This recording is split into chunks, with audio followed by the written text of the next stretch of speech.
Hello folks, and welcome back to the wild. It's sunny, it's Scotland, I'm being bitten by horseflies, but I'm bringing you this review outside because I've not done a Fujifilm review in quite some time.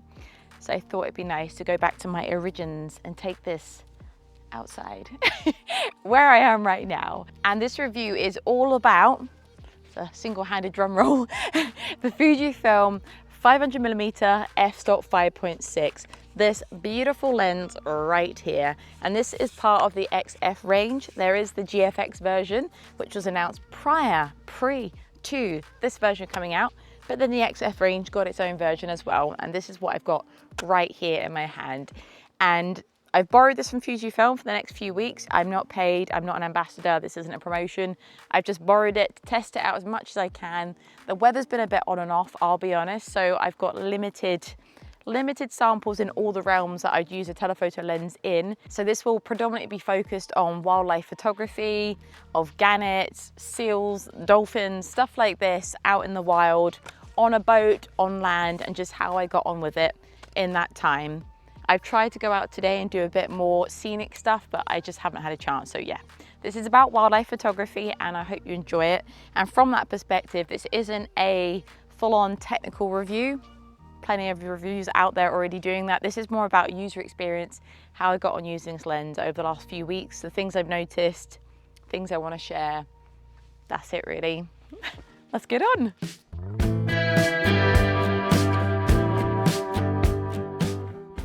Okay, so the first point I'm going to touch upon is the build of the 500mm. Why do I want to start with this? Because I think it's a very important point, because I own the 150 to 600mm, which is quite a large lens. And I love the fact that the 500mm is compact. Look at that. It's actually quite small, I think, for a 500mm. Nearly the size of the 100 to 400, I think. And it comes in at around 1,300 and something grams, which I think is pretty reasonable. It's not too heavy in hand. As you can see, I can carry it just like this at ease. I walk around with it like this via the tripod foot mount, and it's fantastic. I think it's brilliant, and I love that. I think for what it is, and for a telephoto lens, I'd be more likely to use it because it's lightweight, and I love that. I think it's fantastic. So for me, that's probably the biggest selling point, how portable this lens is. If you just chuck it in your camera bag, well, don't chuck it, but put it in your camera bag next to your other stuff, you're not going to have like this mass taking up your whole bag space. So I think that's great. Number two, I'll come in a bit closer, I have to squat though, is that you've got all the key features as you would do on your other lenses. You have the removable, detachable tripod foot mount, which I think is a fantastic feature. Again, when you're storing it in your bag, you can take this off, keeps everything streamlined. You also have your adjustable vision from horizontal to portrait, which is great. Again, I love that feature. And then you've also got your key button features, which has stuff like your optic image stabilization, autofocus presettings and all that, and your 4 to 5 meter. So overall, the build is fantastic. And I have to say, the focus dial, like manual focus dial, is so smooth. And I love the fact as well that Fujifilm still include the aperture dial on their telephoto lenses. It's my favorite thing. I've shot with lenses without. It's not the end of the world, but I personally love my aperture dial on here. I don't want to do it electronically. I want it physically. So that's nice. And I like as well, it has a little lock button as well. If you want to swap it to auto, you can. It actually goes into it and it locks it in place, or you can manually do it. So again, this is fantastic. And then you also have, I can take it off. And you also have hood, fantastic, and the ability to attach a filter thread on here, which is a 95mm. So overall for build, I think this is a very robust lens. I like the color Fuji have gone with. I've used this quite extensively over the last few weeks on boats and on land, back and forth, putting this in and out of the bag, and it's not scuffed once, as you can see on there. It's very robust, which is great. I think for the price of lens that it is, which is sat at around £2,900, we'll come back to that. But at that price, it should be robust, and it is weather sealed. So that is another bonus as well, or weather resistant, I should say. I shouldn't say sealed, technically implies that it's sealed. Weather resistant, which is great. So you've got all these key features as you would expect on the lens of this caliber, but the main thing for me for the build is its portability.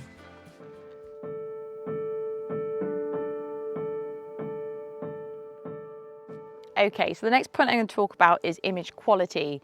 And as always, I can give you tons of examples because I've got loads of beautiful shots of gannets, puffins, seals, all to give you an example of image quality. And the 500 performs stunningly. It's elegant, it's soft, it's sharp, but not that annoyingly highlighting artifacts kind of sharp, not like worms, but like soft sharp, nice sharp, clarity sharp, and it did great. And I'll show you what I mean with all of this, and I'll also show you a little bit further down or along the filming quality as well. But for image quality, it's fantastic. In terms of low light, I haven't had an extensive amount of low light experience. I've just been dotting about in the forest now, just trying to get some more stuff for you because I hand this back tomorrow, but I haven't been able to get so much. So bear in mind, I have had the most beautiful light for all these photos, wherever that be morning for the gannets or the sunset for the seals and stuff like that. So just take that with a pinch of salt. But even so, the image quality is wonderful. And as always with Fujifilm, you have those beautiful colors, the tones, saturations, all of that. The color science is spot on. It is beautiful every time. And I love the difference that you get from Fujifilm equipment. This is why I've stuck with Fuji for a long time, because when I see a lot of photos online, no criticism, but I think they end up looking quite similar because a lot of people use similar equipment.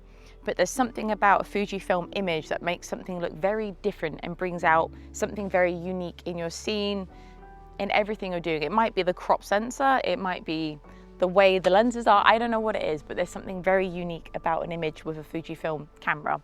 I love that. So it's not just the image quality, it's that vibe you get, that unique vibe, which I adore. And I'll show you all my examples. You'll get an idea of what I mean, but it is very unique to Fujifilm. Yes, so image quality, top marks, very happy. I didn't notice any issues of like chromatic aberrations, and I actually noticed less with this lens. It's probably because to do with the build, but when I was out during a hot day, I didn't get that heat distortion as much as I would do with my 150 to 600. Obviously the 150 to 600 is an extra 100mm in terms of just that fixed number. But yeah, even at 150, sometimes I notice that heat distortion, but I didn't notice any heat distortion with the 500. Very interesting, don't know why. Thought you might like to know that. Anyway, I'll move on to aperture because I'll talk a bit more about that softness and that bokeh and all that jazz in a second.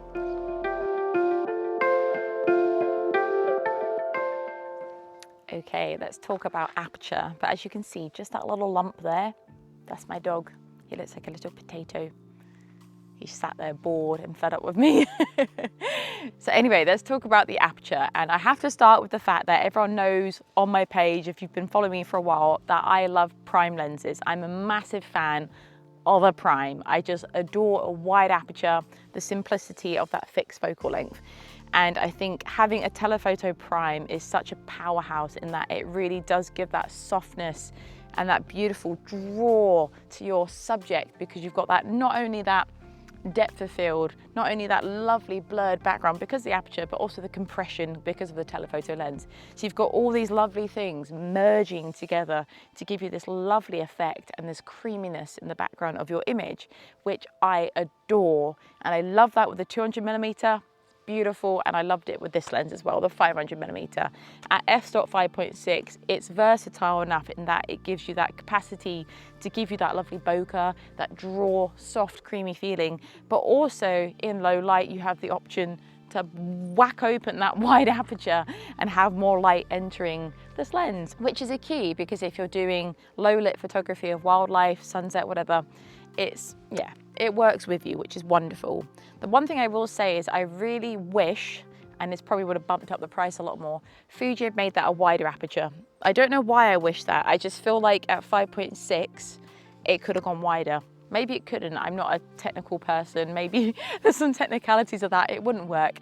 But I would have liked to have seen it at maybe in the 3s or the 4s. Just my personal opinion, and really gone for it and had that punch, because you've got the 200 at f-stop 2, you've got the 150 to 600 at f-stop 5.6 to 8, and then the 100 400 at, oh, I can't remember anymore, it's like 4.5 to something, I don't know, I can't remember that one as much. But then, yeah, I think the 500mm would have been wonderful if it could have been that little bit wider. Just my opinion. And it's not like it's been a problem. I've got loads of lovely shots of it and I'll show you everything. I've got some very dreamy and beautiful shots, especially of the sea when I was photographing seals, and you can see the splash of the ocean, like the water, and that was captured in a bokeh kind of way. I had a picture of a kittiwake, which is a bird, and then the light behind it was creating this lovely bokeh on the ocean. So it does work, and I'm not just after the bokeh, but I just feel like with such a lovely lens that's compactable, or portable, portable, I just think it would have been more beneficial to have an even wider aperture. I'm just being greedy, maybe, I don't know. Let me know your thoughts on this, but that's just my opinion. And with that as well, the clarity at the wide aperture was stunning. Again, I've got examples of the different aperture range and I'll show you this, but it works so well and it works so good. So you've got clarity at the widest point as well. Top marks for that. I'm just greedy. Next point.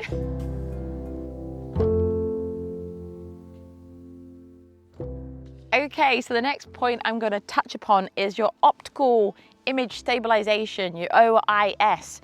And Fujifilm kindly, on the 500mm, put a lovely little flick of a button here to turn on and off. That's not it, that one there. Your optical image stabilization, your OIS. And I was kind of hesitant to use this because in the past when I've had sharpness issues, shall we say, on my other lens, people said that was down to the OIS and that actually that can cause some juddering. And I was like, that's weird. It seems a bit counterintuitive. But anyway, so I was a bit dubious to turn it on. But I have a fantastic example of where I was filming and I did not have the OIS turned on. And it was a little bit like this. And then I turned it on and it held. It went from, it was so good. I'll show you what I mean.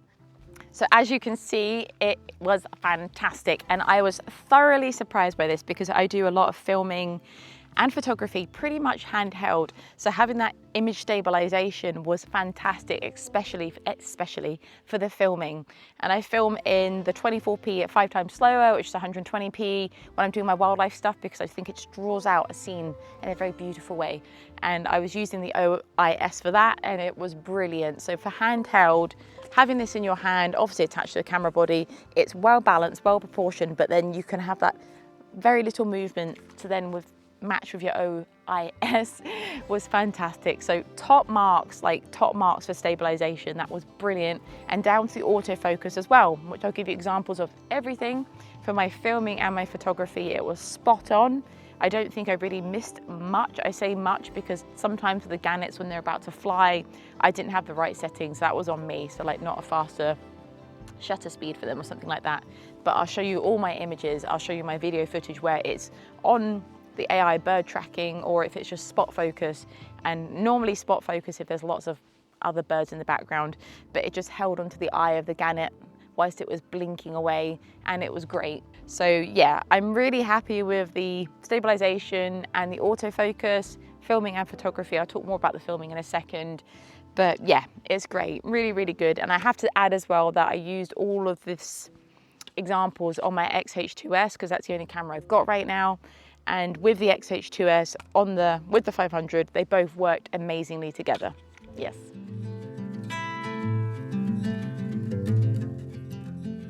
Okay, so the next point I'm going to touch upon is the filming with the 500mm, and I shoot in 4K, H.265, f-log, sometimes 24p, sometimes, well, not for telephoto. I'll be honest, telephoto I normally do it in at least 60p, but normally at 24p times 5. 120p, that's my usual settings. I just find it a bit easier. And as I've said, the stabilization was fantastic. I did this handheld, all of my footage, because I didn't have time to put it on a tripod mount, head mount thing. And with that camera works so well with the stabilization, the focusing, and just the tracking. Everything in filming is beautiful, especially the colors. Oh, when I edited it and then I look at the color grading afterwards and the tones and everything, it's just spot on, it's beautiful. And I feel like I'm getting a bit better with my color grading now with Fujifilm. And yeah, I'm really chuffed with how it's all come out. I think filming, it's got that quality and that beauty about it, and it's so smooth.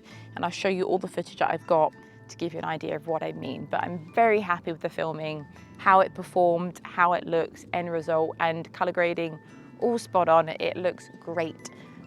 Show you what I mean.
Okay folks, that just leaves me to summarize my experience with the 500mm for the last 2 weeks.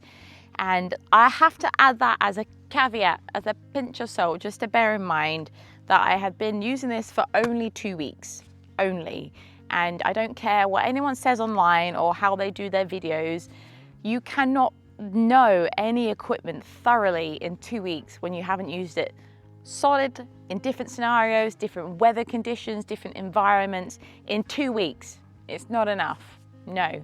So I'm sorry I haven't been thorough enough as I normally would be. Sorry, these bugs keep attacking me. But I normally like to be a lot more thorough and provide lots of examples like landscape, portrait, pet, everything. I like to cover all the scenarios. It's just been unachievable in the time that I've had this lens for. So just take it with a pinch of salt. But in that time, I'm very pleased with how the 500mm performed. I found myself actually picking it up more than my own lens, which is the 150-600, simply for the fact that it's compactable, it's portable. It makes me want to pick it up more because it is that ease of use. And I didn't realize even in myself how important that was to have that just small camera body or small lens to just take around with you. It's a big thing. So yeah, I've actually really enjoyed shooting with it. I love having that wider aperture again. I love wide apertures when I'm doing my photography. That's been a win. The image quality's been a win. Yeah, I loved it all. It's very easy to use, very simple, very lightweight for a telephoto, very smooth. So overall, I'm really chuffed and really impressed with the 500mm. I wasn't sure how it would compare to the GFX 500, but after shooting with the GFX 500, I love this one as well, because I love that lens, I love this lens. I think it's great, and Fuji have done a fantastic job. And also love the fact that Fuji have provided this for the XF range as well, not just kept it exclusive to the GFX range. So that is really, really good. So very happy with that. I will be doing a discussion. This is just more of an open discussion on my thoughts of equipment and photography and stuff like that, of the 500 versus the 150-600, my own lens. It isn't a critique, it's just more of a comparison and a discussion about where you can use both and how you can use both, because I think it's really important. And coming from someone that actually actively uses the equipment, I think it'd be quite interesting. So I don't know, see what you think when it comes out. But overall, yes, very happy with the 500mm. This brings me back to the price point, as I said before, it's £2,900, near enough, I think, or thereabouts. It's a lot of money, and I think telephoto lenses are going up in price, or have been going up in price. I don't know if they've always been going up in price. I just feel like the telephoto world is getting more and more expensive. So with that, I feel like they need to tick more and more boxes to justify that price. And I do think the 500mm does justify a lot. I don't know if I feel like 2,800, but then I think about the 200mm is like 4,500. So I don't know, maybe I'm just being cheeky, but yeah, it's a lot of money, but it is worth it. I think if you're gonna do a lot of photography with it, it's great, because I feel like that in the minute I own the 150-600, which I don't use a lot because I'm not going out doing a lot of wildlife photography. So I think if you're gonna buy something and use it, it's well worth it. It's wonderful to use, lightweight, portable, beautiful images. You can't go wrong. I think it's great. It's very reliable as well. But yeah, if you've got any questions, feel free to drop them below. I'm happy to answer anything if you've got questions or anything I've missed off. So yes, on that note, thank you very much for watching. Stay you, stay awesome, stay wild, and stay free. And until next time, you wonderful people, goodbye for now. Bye-bye.